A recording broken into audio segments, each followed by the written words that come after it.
Di sebuah taman kota, seorang penjual es krim bernama Rudy sedang berjualan dengan sepedanya. Dia melihat banyak anak-anak yang bermain dan tertawa. Dia tersenyum dan menghampiri mereka.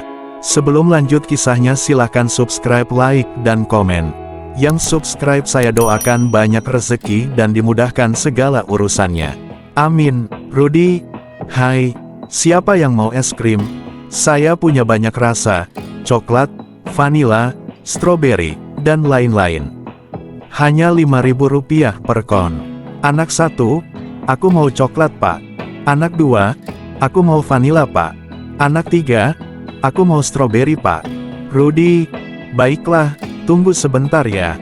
Dia mulai menyajikan es krim untuk anak-anak. Di tempat lain, seorang wanita muda bernama Lina sedang duduk di bangku taman sambil membaca buku. Dia tampak bosan dan gelisah. Dia melihat Rudy yang sedang berjualan es krim dan merasa penasaran. Lina menghela napas.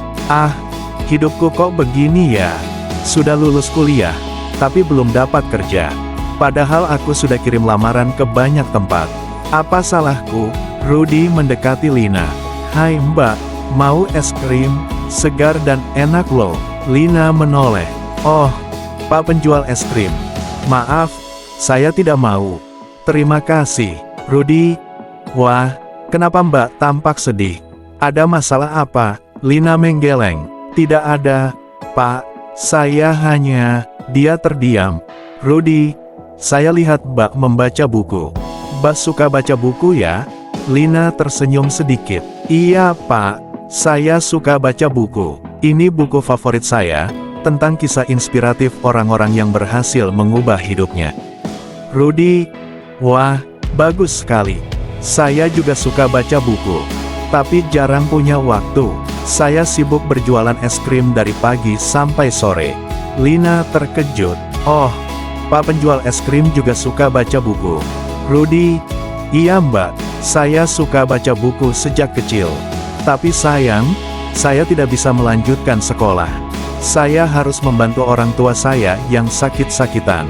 Saya harus mencari uang untuk biaya pengobatan dan kebutuhan sehari-hari. Lina terharu. Wah, pak penjual es krim ternyata punya kisah yang menginspirasi. Saya kagum dengan pak penjual es krim. Rudy tersipu. Ah, tidak usah kagum mbak. Saya hanya berusaha bertahan hidup.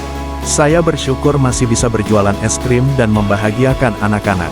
Saya senang melihat mereka tersenyum. Lina terpikir. Pak penjual es krim benar. Saya harus bersyukur dengan apa yang saya punya. Saya tidak boleh menyerah. Saya harus terus berusaha mencari pekerjaan yang sesuai dengan minat dan bakat saya.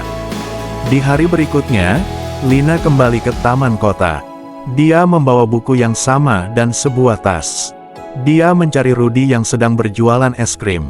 Lina memanggil, Pak penjual es krim, Pak penjual es krim. Rudy menoleh. Oh, mbak yang kemarin. Ada apa, mbak? Lina menyodorkan buku. Ini, pak, saya mau kasih buku ini untuk pak penjual es krim. Rudy terkejut. Loh, kok saya mbak? Bukankah ini buku favorit mbak?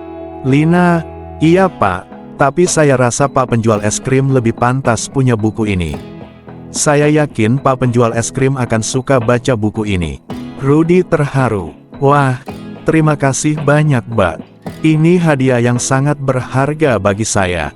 Saya akan baca buku ini dengan senang hati. Lina tersenyum. Sama-sama pak. Oh ya, saya juga mau kasih sesuatu lagi untuk pak penjual es krim.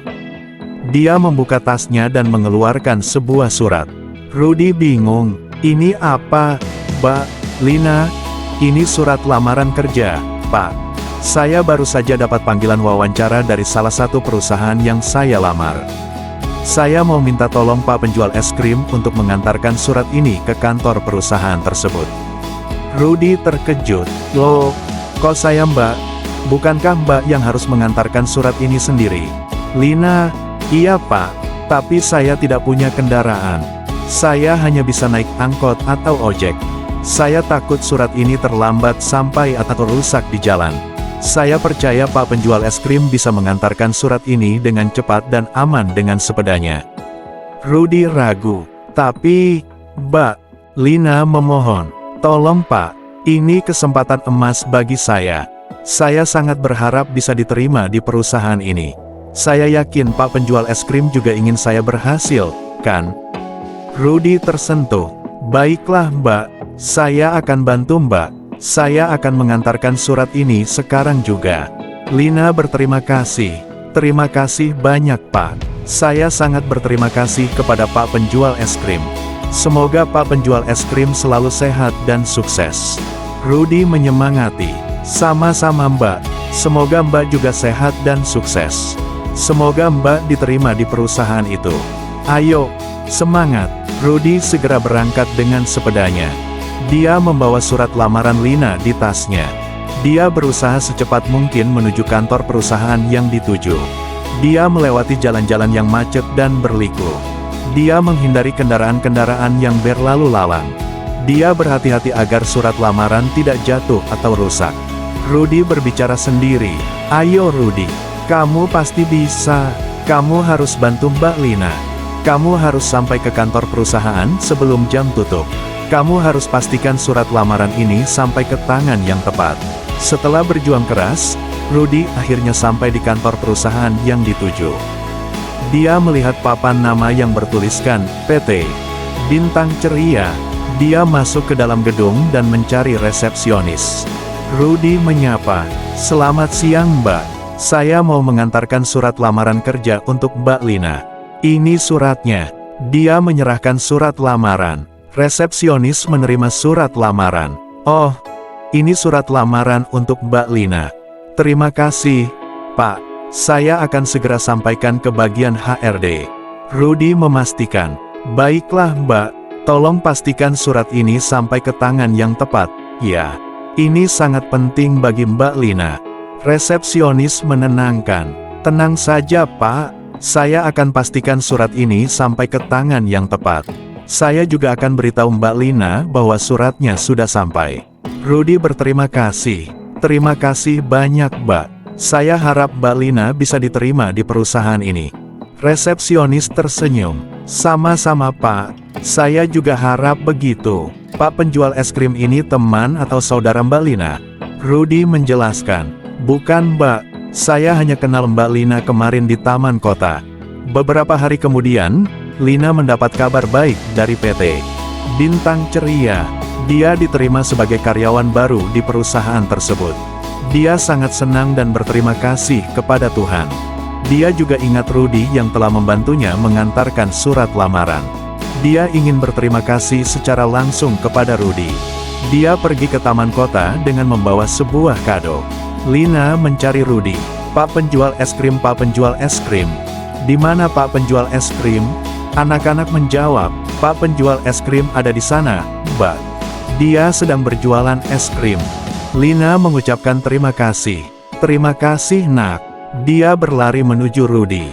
Rudy melihat Lina. "Oh Mbak Lina, selamat siang Mbak. Ada apa Mbak?" Lina menyampaikan kabar baik. "Pak penjual es krim, saya mau beritahu Pak penjual es krim sesuatu. Saya sudah diterima di PT Bintang Ceria, Pak. Saya sudah jadi karyawan baru di sana." Rudy terkejut. "Benarkah Mbak? Wah, selamat ya Mbak. Saya senang sekali mendengarnya. Ini berkat usaha dan doa Mbak sendiri, loh." Lina menolak. "Bukan Pak, ini juga berkat bantuan Pak penjual es krim. Kalau tidak ada Pak penjual es krim yang mengantarkan surat lamaran saya, mungkin saya tidak akan diterima. Saya sangat berterima kasih kepada Pak penjual es krim." Rudy merendah. "Ah, tidak usah berterima kasih Mbak. Saya hanya melakukan apa yang saya bisa. Saya senang bisa membantu Mbak Lina." Lina menyerahkan kado. "Ini, Pak, saya mau kasih kado ini untuk Pak penjual es krim. Ini tanda terima kasih saya." Demikianlah Lina memberi kado berupa buku, topi dan kacamata sebagai ucapan terima kasih atas bantuan Bapak penjual es krim. Jangan lupa subscribe, like, dan komen. Terima kasih sudah menonton.